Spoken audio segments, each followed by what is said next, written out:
Get up. This seat is being reassigned. The words didn't come with hesitation. They landed sharp, loud enough to slice through the low hum of the VIP cabin at 35,000 feet. Every head turned. Conversations died mid-sentence. Glasses paused halfway to lips. And right there, in seat 2A, Marcus Ellison didn't move. Before we continue, where are you watching from? Drop your city or country in the comments below. And if you believe in dignity and justice, hit like and subscribe. These stories spark change. And we're glad you're here. Now, back to Marcus Ellison. He sat still, one hand resting lightly on the armrest Brandon Whitmore had just tapped like it didn't belong to him. Marcus wore a plain black t-shirt, dark denim, and a light jacket folded neatly beside him. No watch flashing status. No designer logos screaming wealth. Just quiet. Just composed. The kind of presence that didn't ask for attention, but held it anyway. Brandon stood over him, posture stiff with authority he believed couldn't be questioned. Sir, you heard me. This seat is reserved. The word reserved lingered in the air like it meant more than policy. Like it meant people. Marcus looked up slowly, eyes steady, unreadable. Reserved for who? He asked, voice calm. Almost too calm for the tension building around them. A few rows back, someone shifted. Another passenger leaned slightly into the aisle. Phones weren't out yet, but attention was locked in. Nicole Hayes stepped in from the aisle, tablet in hand, lips pressed into a polite smile that didn't reach her eyes. There's been an update in the seating arrangement, she said smoothly. We need you to move to economy. She didn't check his ticket again. Didn't scan anything. Just decided. Marcus tilted his head slightly. An update, he repeated. Or a judgment? That did it. A ripple moved through the cabin. Subtle but real. Brandon exhaled through his nose, already irritated. Look, we're not doing this. We have standards in this section. Standards. There it was. Not policy. Not protocol. Something else. Something heavier. Marcus let the words sit between them. Then he glanced around. Not nervously, not searching for help, but observing. Measuring. The cabin wasn't quiet anymore. It was charged. He reached into his pocket, pulled out his phone, and held it loosely in his hand. Not recording, not threatening, just present. So you're asking me to leave a seat I paid for? He said evenly. Based on what exactly? Nicole crossed her arms now, the polite mask slipping just enough. Based on the fact that you don't belong in this section. And just like that, the air shifted again, this time sharper. Final. A line had been drawn. Marcus looked back at her, then at Brandon, then down at the armrest his hand still rested on. He didn't stand. Not yet. Instead, he leaned back slightly, as if settling in deeper. As if giving them space to continue. Because sometimes, the most powerful move was letting people reveal exactly who they were. Marcus did not rush. He did not argue. He did not raise his voice. Instead, he lifted his phone slightly, not as a threat, not as a shield, but as if he was deciding whether this moment deserved to be remembered. Then he lowered it again. Let us try this one more time, he said, voice even controlled. You are asking me to leave a seat that is printed on my boarding pass. So I will ask you again. Is this policy, or is this personal? Brandon let out a short laugh, the kind meant to dismiss, not answer. It is procedure, he said quickly, but his eyes flicked away for half a second, just enough to betray uncertainty. Nicole stepped closer, tablet still in her hand, but she did not look at it. She looked at Marcus, studied him, judged him. Sir, we are trying to avoid making this uncomfortable, she said, though the discomfort was already thick in the air. If you cooperate, this will be quick. Quick, clean, quiet. That was the expectation. Marcus glanced around the cabin again. A man in a navy blazer leaned slightly into the aisle now, no longer pretending not to watch. A woman across the row had her phone resting in her lap, camera open but not recording yet. And 2 rows back, Tiana Brooks sat upright, eyes locked on the exchange, her expression no longer passive. The room was changing. Slowly, but undeniably. Marcus noticed. He always noticed. Uncomfortable for who? He asked softly. That question did not land loudly, but it traveled. It moved through the space like a ripple no one could ignore. Brandon shifted his weight, irritation rising now that control was slipping. Look, he said, lowering his voice slightly, trying to regain dominance without drawing more attention. We have a priority guest who needs this seat. You are going to have to move. There it was again. Needs. Not deserves. Not assigned. Needs. Marcus nodded once, as if acknowledging the logic. Then he asked, "And what makes that guest more qualified than me?" Nicole's jaw tightened.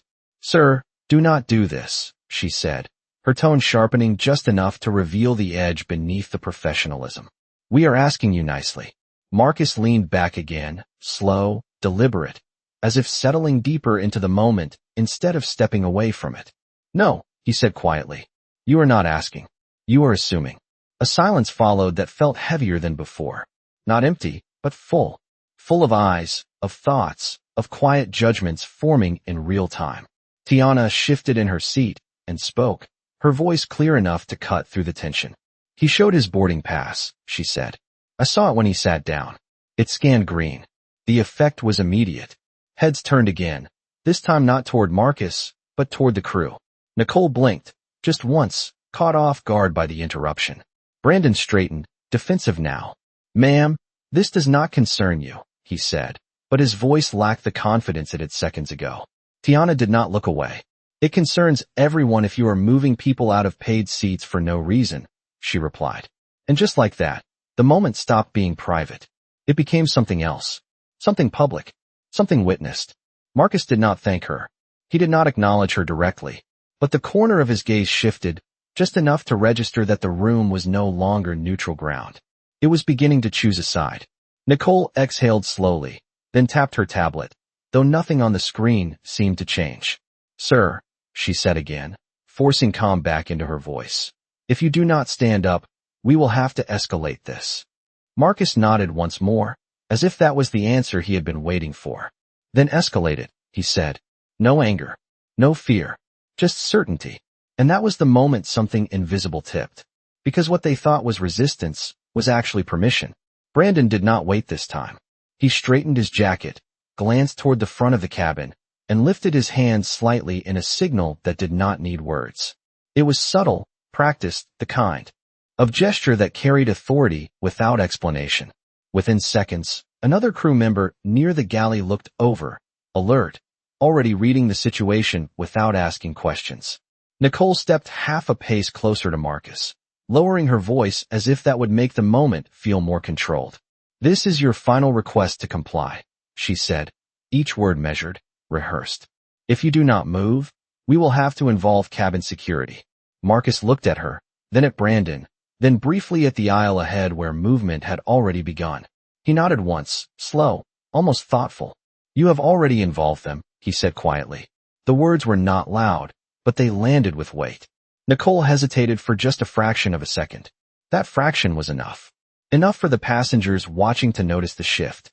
Enough for the moment to feel less certain than it had just seconds before. Brandon stepped forward again, reclaiming space, his tone sharper now that the situation was no longer unfolding the way he expected. "Sir, you are creating a disruption," he said. "We are trying to maintain order in this cabin." Marcus tilted his head slightly. "Order," he repeated. "Or control." The distinction hung there, undeniable. A man across the aisle let out a quiet breath, shaking his head. Another passenger leaned forward, no longer hiding their interest. And 2 rows back, Tiana sat even straighter now, her voice ready, her presence no longer passive. The cabin was no longer just watching. It was listening. Nicole tapped her tablet again, faster this time, as if speed could create authority where certainty had started to crack. "Your name is not showing correctly in our priority system," she said. "That is the issue." Marcus glanced at the screen, though she did not turn it toward him. "Then check it again," he replied. Simple, direct, reasonable. Nicole did not. Instead, she looked back at Brandon. That look said everything. It was not about verification anymore. It was about decision. Brandon made it quickly. "We are done verifying," he said. "You need to stand up now." There it was. No more process. No more pretense. Just command. Marcus exhaled slowly, not in frustration, but in acceptance, as if this was the exact point he had expected them to reach. He adjusted his posture slightly, placing both feet flat on the floor, hands resting calmly on his knees. Grounded. Still. Unmoved. "You skipped the part where you prove I do not belong here," he said. Brandon's expression tightened. "We do not need to prove anything," he snapped. "We run this cabin." And that was the sentence. The one that changed everything. Not because it was loud. Not because it was aggressive. But because it revealed exactly what this had become. Not a mistake. Not a system error. A belief. A decision about who belonged and who did not. Tiana spoke again, louder this time. No, you do not, she said. You just work here. A few heads nodded. A quiet murmur spread, low but unmistakable. The balance was shifting, and everyone could feel it. Brandon turned sharply toward her, clearly losing patience. Ma'am, I am going to ask you to stay out of this, he said. But the authority in his voice was no longer absolute. It wavered, just enough. Marcus noticed. Of course he did. He always noticed. He leaned back slightly once more, eyes steady, voice calm, almost reflective. Go ahead, he said. Bring whoever you think you need. No challenge. No defiance. Just permission. And in that moment, what they thought was escalation became exposure. The movement at the front of the cabin became impossible to ignore now. A uniformed supervisor stepped into view, calm on the surface but alert in the eyes, the kind of presence trained to restore order before it fully breaks.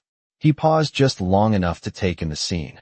Brandon standing rigid, Nicole gripping her tablet tighter than before, passengers leaning into the aisle, and at the center of it all, Marcus Ellison, still seated, still composed, as if none of this had the power to rush him. What seems to be the issue here? The supervisor asked, his voice controlled, neutral, but carrying enough authority to quiet the rising murmur. Brandon answered immediately, eager to regain control of the narrative. Passenger refusing to comply with a seat reassignment, he said, his tone clipped, efficient, as if that version of the story was already decided. The supervisor's gaze shifted to Marcus. Not dismissive, not accusatory, just measuring. Marcus met his eyes without flinching. I am being asked to leave a seat that is printed on my boarding pass, Marcus said, voice steady, each word deliberate. Without verification. Without explanation. Only assumption. The supervisor nodded slightly, absorbing the statement, then turned. To Nicole. Did you verify the boarding pass? He asked. A simple question. Direct. Necessary. Nicole hesitated. Just enough. There was a system discrepancy, she said, choosing her words carefully now. His name is not appearing correctly in the priority list. Marcus let out a quiet breath, almost like a soft laugh, without sound.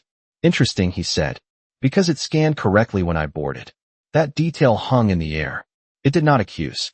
It did not attack. It simply existed. And in that moment, it forced everyone listening to reconsider what they had been told. The supervisor glanced at Nicole's tablet, then back at Marcus. May I see your boarding pass again? He asked. It was the first time someone had actually asked instead of assumed. Marcus reached into his pocket, pulled out his phone, and brought up the digital pass with a smooth, unhurried motion.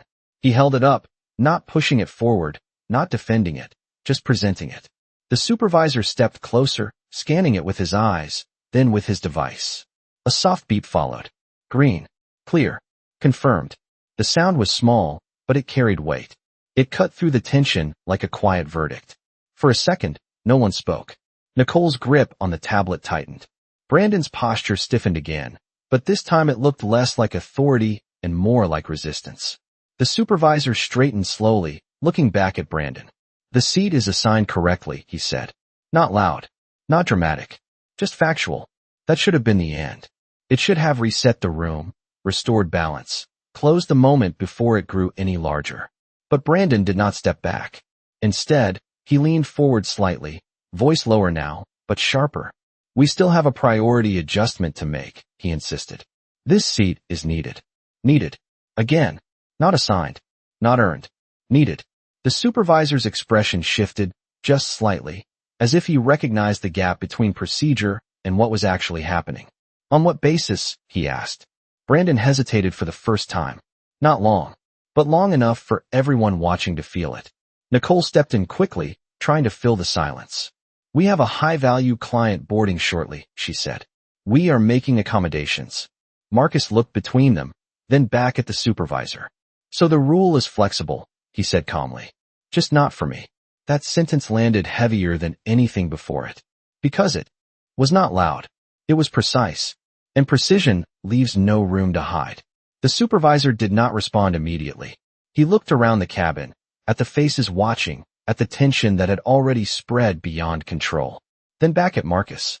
Something in his expression shifted again. Not fully, not openly, but enough to show that he understood what this moment really was. Marcus leaned back once more, completely at ease in a situation that was no longer comfortable for anyone else. "Take your time," he said quietly. "I am not going anywhere." And in that stillness, the truth was no longer buried in procedure. It was sitting in plain view, waiting for someone to either acknowledge it or double down on it. The supervisor did not speak right away. His silence was not empty. It was heavy, calculated, the kind of pause that meant he was choosing his next move carefully. Around him, the cabin had shifted from curiosity into quiet alignment. People were no longer just watching. They were forming opinions. And those opinions were not landing where Brandon expected. Nicole broke the silence first, her voice softer now, but edged with urgency. "We are trying to manage expectations for a premium client," she said, glancing briefly at the supervisor as if seeking validation. "This is standard practice." Standard. The word echoed, but it did not convince anyone, because nothing about this felt standard anymore. Marcus watched her, expression unchanged, but his eyes sharpened slightly, like he had heard that line before. Not just here. Not just today. Somewhere older. Somewhere deeper. He leaned forward just a fraction, elbows resting lightly on his knees, voice low but clear. "Standard for who?" he asked. The question did not demand an answer. It exposed one. Tiana shifted again, this time standing halfway into the aisle, her voice steady but no longer restrained. "He is not wrong," she said. "If his seat is confirmed, you do not get to move him because someone else is more important." The word important hung in the air, louder than she said it. A few passengers nodded openly now. A man across the cabin murmured something under his breath, but it was enough to signal agreement. The room was no longer neutral. It was leaning. Brandon felt it. That much was clear. His jaw tightened, his shoulders squared, and the calm authority he had started with now looked more like something he was trying to hold on to rather than something he owned. "This is not up for debate," he said, louder than before, trying to reclaim the space. "We make operational decisions to maintain service quality." Marcus looked at him for a long second, not reacting, not interrupting, just letting the words settle exactly where they needed to land. Then he nodded slowly. "So this is about quality," he said. "Not rules." Brandon did not respond. He did not need to. The answer was already clear. The supervisor shifted his stance slightly, his weight moving as if he was stepping into the decision rather than observing it. His eyes moved from Brandon to Nicole, then back to Marcus. There was something different there now. Not just assessment. Recognition. Not of who Marcus was, but of what this moment had become. Marcus noticed that too. Of course he did. He always noticed the moment things changed. He reached into his pocket again, this time not for his boarding pass, but for his phone. He turned it over once in his hand, then held it still, thumb resting lightly against the screen. Not dialing. Not yet. Just ready. The supervisor spoke again, more carefully now. "If the seat is confirmed, we cannot reassign it without cause," he said, his tone no longer fully aligned with Brandon. That shift was small, but it was enough. Enough for Nicole to glance at Brandon. Enough for Brandon to realize the ground beneath him was no longer solid. But instead of stepping back, he doubled down. "Then we create cause," he said, under his breath, but not quiet enough. Marcus heard it. So did Tiana. So did at least 3 other people within earshot. And that was the moment everything tipped again. Because it was no longer about interpretation. It was about intention. Marcus lifted his eyes, calm, steady, unshaken. "You already did," he said quietly. The words were simple, but they carried the weight of something final. He unlocked his phone. Not with urgency, not with anger, but with precision. And as his thumb hovered over the screen, the cabin held its breath, because whatever happened next was not going to stay contained in this aisle. Marcus did not rush the moment. His thumb hovered over the screen for just a second longer, not because he was unsure, but because he understood exactly what came next. Around him, the cabin had gone completely still. No clinking glasses. No quiet conversations. Just the low hum of the aircraft and the tension that now filled every inch of the aisle. Nicole shifted her weight, her confidence thinning into something tighter, more controlled. "If you are calling someone to escalate this," she said, trying to regain composure, It will not change the outcome. Marcus glanced up at her, calm as ever. No, he said softly. It will define it. That answer landed differently. Not defensive. Not reactive. Final. Brandon stepped forward again, unwilling to let the silence take over. Sir, put the phone away, he said, voice firm but no longer effortless. You are delaying departure. Marcus looked at him for a long second, then slowly lowered his phone, but did not put it away. Instead, he turned the screen slightly, just enough for himself, and tapped once. The call connected instantly. No ringing. No delay. Rachel, he said, voice steady measured. That single name carried weight. Not because anyone in the cabin knew who Rachel was, but because of how he said it. Like someone used to being answered. Immediately, a soft voice came through the line, clear and composed. I am here. Marcus did not raise his volume. He did not need to. I need a live review of flight operations on this aircraft, he said. Full cabin log. Crew assignments. Seating overrides. Start now. There was no hesitation on the other end. Understood, Rachel replied. Initiating review.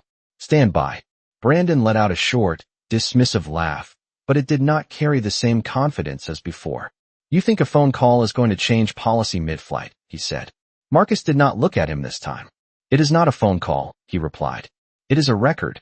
That word settled into the space, like something irreversible. Nicole's eyes flicked toward the supervisor, searching for grounding, for alignment, for anything that would restore the structure she had been relying on. But the supervisor did not step in. Not yet. He was watching now, listening. The difference was subtle, but undeniable. Marcus remained seated, completely still, phone resting lightly against his hand. Then Rachel's voice returned, sharper this time, more focused. I have access to the cabin system, she said. Seat 2A is assigned to Marcus Ellison. No override has been logged. No priority reassignment authorized. The words echoed softly from the speaker, but they carried through the entire cabin. Heads turned again, but this time not toward Marcus. Toward Brandon. Toward Nicole. Toward the space where authority had just been questioned by something far more precise than opinion. Brandon's expression tightened immediately. That system is not always updated in real time, he said quickly, grasping for ground. Marcus finally looked back at him. Then you should not rely on it when it works in your favor, he said. Calm. Clean. Unshaken. The supervisor stepped slightly closer now, his presence no longer neutral. Is there any documented reason for this reassignment? He asked, voice lower, more deliberate. Nicole opened her mouth, then closed it. Brandon spoke instead. We are making a discretionary adjustment for a high-value client, he said. The phrase sounded weaker now, not because it had changed, but because the room had. Rachel's voice came through again, cutting through the air with clarity. There is no record of any approved discretionary adjustment for this cabin, she said. If one is being made, it is unauthorized. Silence followed. Heavy. Unavoidable. Marcus lowered his phone slightly, but did not end the call. He let the words sit. Let them breathe. Let them do what they were meant to do. Then he spoke again, not louder, but sharper. You said this was policy, he said. Now it is discretion. Which one is it? No one answered. Because now, the truth was no longer hidden behind tone or position. It was exposed. And Marcus had not even stood up yet. No one spoke immediately after that question. Not Brandon. Not Nicole. Not even the supervisor. Because the answer was no longer something they could shape with tone or authority. It was already sitting in the open, exposed by facts they did not control. The cabin felt smaller now, tighter, like the walls themselves were leaning in to listen. Marcus remained exactly where he had been from the beginning. Seated. Composed. Untouched by the urgency that had started to unravel everyone else. His phone stayed in his hand, the call still active, Rachel still present, silent now, but listening. Documenting. That alone changed the weight of every second. Brandon tried again, but this time the words did not come as clean. We are not going to debate internal procedures with a passenger, he said, but even he seemed to hear the weakness in it. Passenger. The word felt off now. Outdated. Incomplete. Marcus lifted his eyes slowly. Then stop calling it procedure, he said. Call it what it is. That line did not raise in volume, but it cut deeper than anything before it. Nicole inhaled sharply, then stepped forward as if reclaiming space would restore control. Sir, you are escalating this unnecessarily, she said. We offered you a solution. Marcus tilted his head slightly. You offered me removal, he replied. That is not a solution. That is a decision. Tiana let out a quiet breath that turned into a small shake of her head. She did not speak this time. She did not need to. The room was already responding. A man near the aisle leaned forward and said just loud enough to be heard, "This does not look right." Another voice followed from across the cabin. "It is not right." The shift was no longer subtle. It was visible, audible, collective. Brandon felt it completely now. His posture stiffened again, but this time it looked less like authority and more like resistance against something he could not control. "We are not continuing this discussion," he said, sharper than before. "You either comply, or you will be removed from the aircraft." The word removed landed heavier than anything he had said so far. Not because of what it meant physically, but because of what it implied. Final exclusion. Total authority. Marcus did not react immediately. He let the word sit. Let it echo. Then he nodded once, slow and deliberate. "Say that again," he said quietly. Brandon blinked, caught off guard by the calm request. "You heard me," he replied, but the edge in his voice had shifted. Marcus held his gaze. "No," he said. "Say it clearly, so everyone hears exactly what you are doing." That changed the air again, because now it was no longer just about action. It was about accountability. Brandon hesitated, just for a second, but in a room this still, that second was loud. Nicole stepped in quickly, trying to carry the weight Brandon hesitated to hold. "If you do not vacate the seat, we will proceed with removal," she said, her voice tight, controlled, but no longer confident. Marcus nodded again, as if that confirmation was exactly what he needed.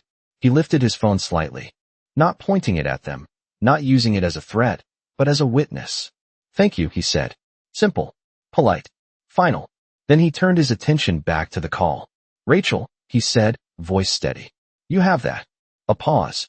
Then her response came through, sharper than before. "Every word is logged." And in that moment, something invisible snapped into place. Because this was no longer a disagreement. It was a record. And records, do not forget. For a brief moment, everything slowed. Not outside the aircraft, not in the systems running beneath it, but inside Marcus Ellison's mind. The voices around him blurred into a distant hum, the tension in the cabin fading into something quieter, something older. He had been here before. Not this exact seat. Not this exact crew. But this feeling. This moment where a decision about who he was had already been made before he ever spoke. He saw it again, clear as if it were happening now. 19 years old. Standing at the entrance of a private terminal lounge in Atlanta. Ticket valid. Name printed correctly. Everything in order. And still, the woman at the desk had smiled politely and said, "This area is reserved." He remembered how the room had looked at him then. The same glances. The same hesitation. The same quiet agreement that maybe, just maybe, he did not belong there. Back then, he had stepped away. Not because he was wrong, but because he did not yet have the language, the power, or the space to stand still. The memory did not make him angry now. It did not make him react. It did something else. It settled him. It reminded him that this moment was not new. It was a pattern, and patterns could be broken. The cabin came back into focus. The hum returned. The eyes returned. The tension returned. But Marcus was different now. His posture did not change. His breathing stayed even. But something behind his eyes sharpened. Not emotion. Precision. He looked at Brandon again, then at Nicole, then briefly at the supervisor. Not as obstacles. As data. As decisions unfolding in real time. He spoke again, softer than before, but clearer. "You know what is interesting," he said. "This always sounds like policy until someone asks for proof." No one answered. Because no one could. Marcus continued, not raising his voice, not shifting his tone. "And when the proof shows up," he added, "it suddenly becomes discretion." That word landed again. Discretion. The same word they had used. The same word that had now turned against them. Nicole looked down at her tablet, but she was not reading it. She was searching for something else. Something to hold on to. Brandon stood still, but the confidence he had started with was no longer intact. It was thinner now. Fragile. The supervisor remained quiet, but his silence was no longer neutral. It was observant. Aware. Marcus leaned back slightly, resting into the seat as if it belonged to him. Because it did. I am going to give you one more moment, he said calmly. Not to fix this for me. A pause. Just long enough for the words to settle. To fix it for yourselves. That line did not demand anything. It offered something. A way out. A chance to step back before the line became something they could not cross again. The cabin held still. Waiting. Watching. Feeling the weight of that choice. And in that stillness, one truth became impossible to ignore. This was no longer about a seat. It was about who they chose to be, now that everyone was watching. The offer hung in the air longer than anyone expected. Not because it was complicated, but because it was clear. Too clear to ignore. Brandon was the first to move, but it was not forward. It was a shift. Subtle. A step that did not look like retreat, but felt like it. His eyes flicked briefly toward Nicole, then toward the supervisor, as if searching for alignment that was no longer guaranteed. Nicole broke first. Not loudly. Not dramatically. Just a slight change in posture. A small exhale that carried more weight than words. We are following internal discretion, she said again. But this time the sentence did not land. It sounded rehearsed. Detached from the reality unfolding around it. Marcus did not interrupt. He did not correct her. He simply let the words fall and settle exactly where they belonged. The supervisor stepped forward half a pace, no longer observing from the edge. Discretion still requires justification, he said, voice calm but firmer now. And documentation. That word again. Documentation. It echoed differently now that Rachel was still on the line, still listening, still recording every second of this exchange. Brandon straightened, trying to reclaim the ground he had already lost. We are not obligated to justify operational decisions to a passenger, he said, but the sentence came slower this time, like he was hearing himself as he said it. Marcus lifted his eyes, steady, focused. You are when those decisions remove rights that were already confirmed, he replied. No hesitation. No emotion. Just precision. The supervisor looked between them, then down briefly, as if reviewing not a system, but the situation itself. When he looked back up, something had shifted. If there is no documented reason, the assignment stands, he said. Simple. Direct. Final enough that the room felt it immediately. Nicole looked at Brandon again, but this time there was no silent agreement. Only uncertainty. Brandon held his position for a moment longer, but the tension in his posture told the truth before his words could. The control he thought he had was gone. And still, he tried one last time. We have to prioritize service standards, he said, but now the phrase sounded distant, disconnected from the reality in front of him. Marcus nodded slightly, as if acknowledging the effort. Then he leaned forward just enough for his voice to carry without rising. Service standards are not supposed to exclude people, he said. They are supposed to serve them. That line landed differently. Not sharp, not aggressive, but undeniable. Around them, the cabin responded in silence first, then in small, visible ways. A nod here, a shift there, a quiet agreement that no longer needed to be spoken out loud. The balance had fully turned. Marcus lowered his phone slightly, but he did not end the call. Rachel was still there. The record was still active, and everyone knew it. He looked at the supervisor, then at Brandon, then at Nicole. Not with anger, not with triumph, but with something far more unsettling. Certainty. So we are done adjusting this seat, he said calmly. Not a question, a statement. The supervisor nodded once. Nicole said nothing. Brandon did not respond. And in that silence, the decision was made. Not by authority, not by volume, but by truth that had finally been allowed to stand where it always should have been. Marcus leaned back again, settling into the seat that had never stopped being his. And for the first time since this started, the cabin began to breathe. Again, even though something much bigger had just begun. The cabin did not return to normal. Not fully. Conversations tried to resume, but they came back quieter, slower, as if everyone understood they had just witnessed something that did not happen every day. Marcus remained seated, relaxed, composed, but there was a shift now. Not in his posture. In the atmosphere around him. It was no longer tension directed at him. It was attention directed toward him.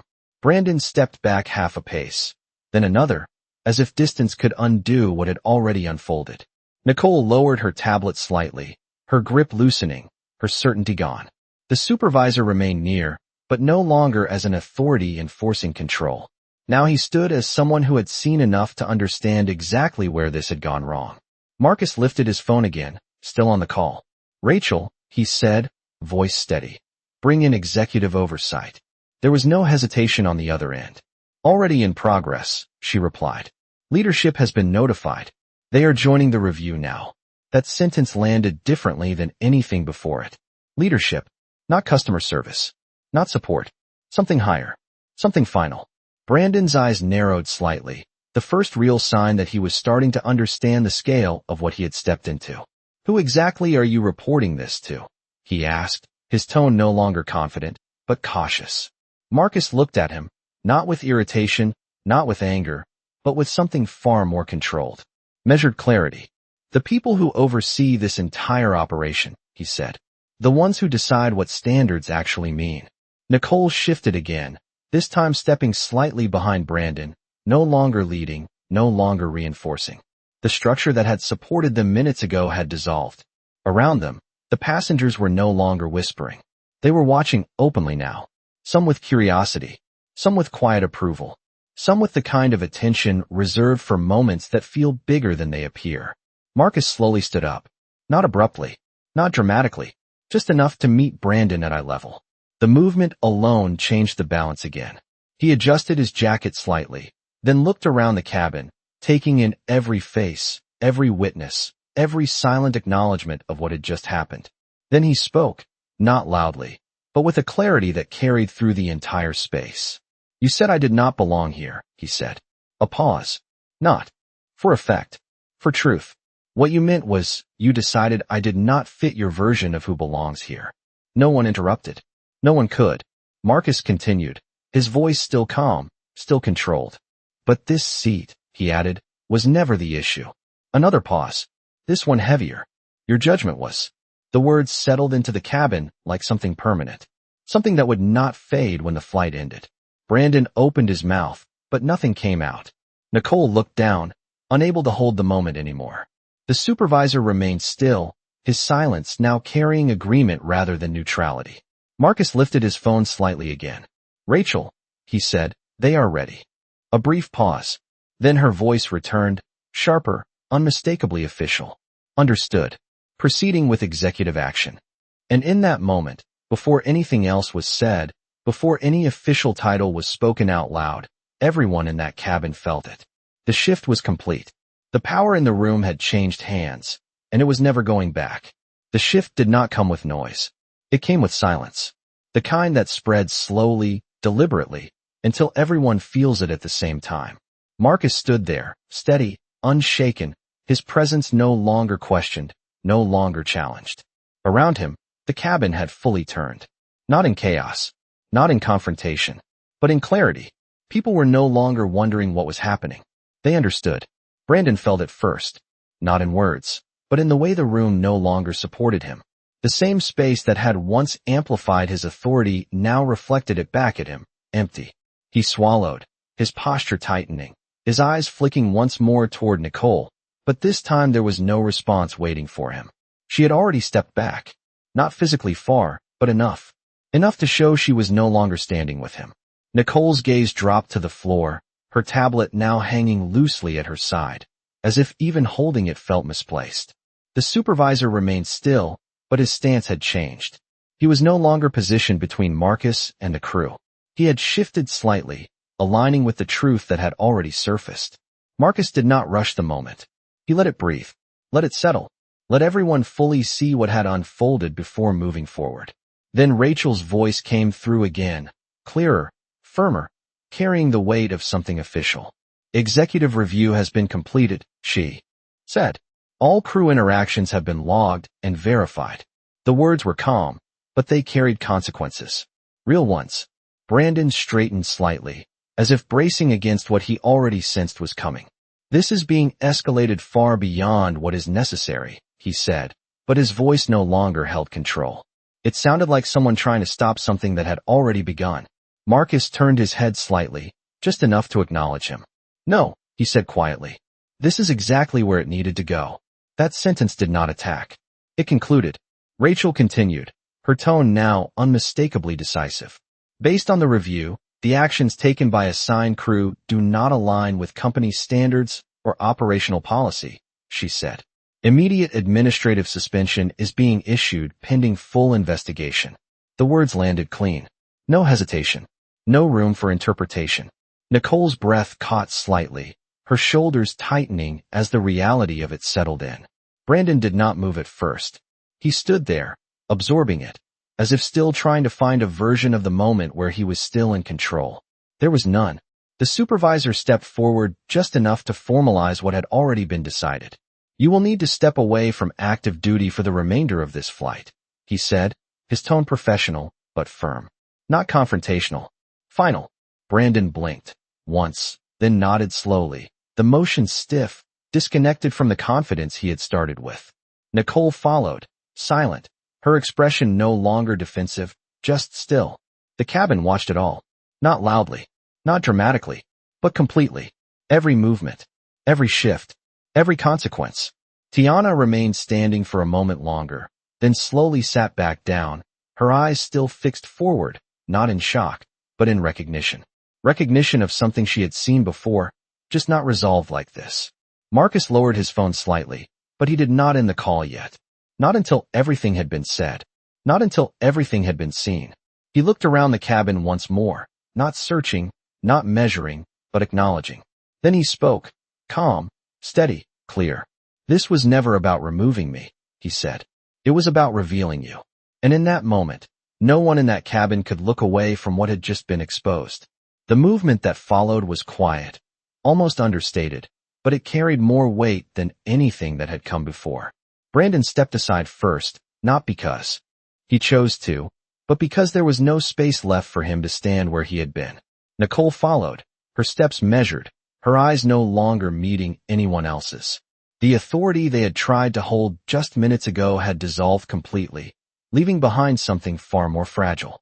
The supervisor guided them toward the front of the cabin, not forcefully, not dramatically, but with a clarity that left no room for confusion. They were no longer in control. They were no longer leading. They were being removed from the very system they thought they represented. The cabin watched in silence. Not the kind of silence that ignores. The kind that absorbs. That remembers. Marcus remained where he was, still standing for a moment, his presence steady, grounded, as if the entire situation had unfolded exactly as it needed to. He did not look after them. He did not follow their exit with his eyes.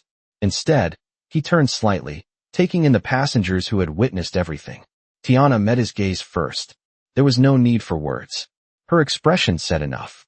Recognition, respect, and something deeper. Relief. Around her, others nodded subtly, small acknowledgments that did not need to be spoken out loud. Because everyone understood what had just happened. Not just the outcome, the meaning behind it. Marcus lowered himself back into his seat, smooth, unhurried, reclaiming the space that had never stopped being his. The cabin began to shift again, but this time differently.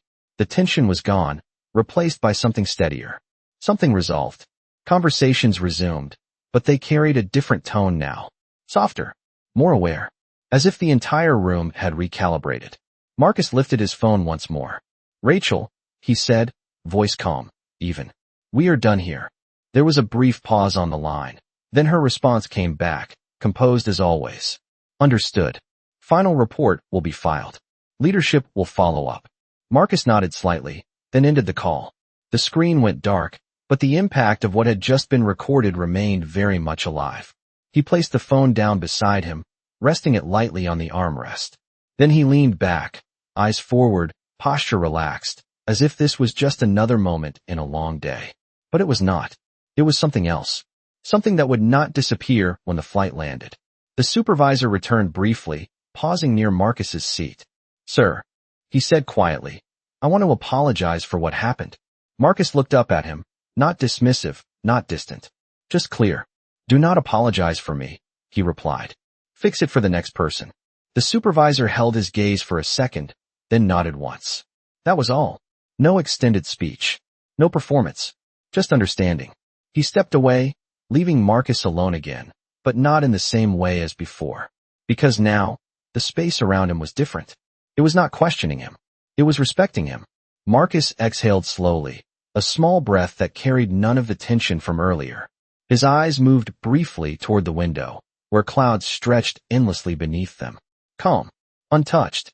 And in that quiet moment, it became clear. This was never about proving who he was. It was about making sure the system remembered who it should never overlook again. The aircraft settled into its steady rhythm, the earlier tension now replaced by something quieter, something deeper that lingered beneath the surface of every interaction. Marcus remained seated, composed as ever, his gaze forward, his presence no longer questioned but fully understood. Around him, the cabin had returned to movement, but not to what it had been before. Something had shifted permanently, not in the air, in the people. Tiana glanced toward him again, then out the window, as if processing not just what she had witnessed, but what it meant. A man across the aisle adjusted in his seat, then nodded subtly in Marcus's direction, a silent acknowledgement that needed no introduction. Even those who had said nothing carried the weight of the moment in their posture, in the way they now looked at the space around them. Marcus rested his hand lightly on the armrest, the same place where this had started, where someone had decided it did not belong to him. Now it was still, undisputed, not because he fought for it loudly, but because he never gave it up quietly. The cabin lights dimmed slightly as the flight crew, now replaced, resumed their duties with a different tone. More attentive, more careful, as if the system itself had been reminded of something it had forgotten. Marcus closed his eyes for a brief moment, not in exhaustion, but in reflection. Not on what had just happened, but on how many times it had happened before, unseen, unrecorded, unresolved. Then he opened them again, steady, grounded in the present. A quiet voice came over the intercom, offering the usual in-flight updates, but even that sounded different now. More measured, more aware, as if every word carried a little more weight than before. Marcus leaned slightly toward the window, watching the clouds stretch endlessly below, untouched by the decisions made above them. Calm, unbothered, constant. He spoke once more, not to anyone in particular, but just loud enough for those closest to hear. Power does not announce itself, he said. It reveals itself when it is tested. The words settled into the space around him, not as a lesson, but as a truth already proven. No one responded. No one needed to, because everyone in that cabin had just seen it unfold in real time.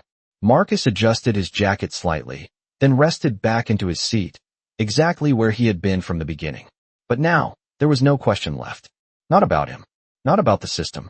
Not about what happens when dignity meets quiet strength. And as the plane continued its path through the sky, one thing remained certain. He did not need to raise his voice. He did not need to prove his worth. He simply stayed. And that changed everything.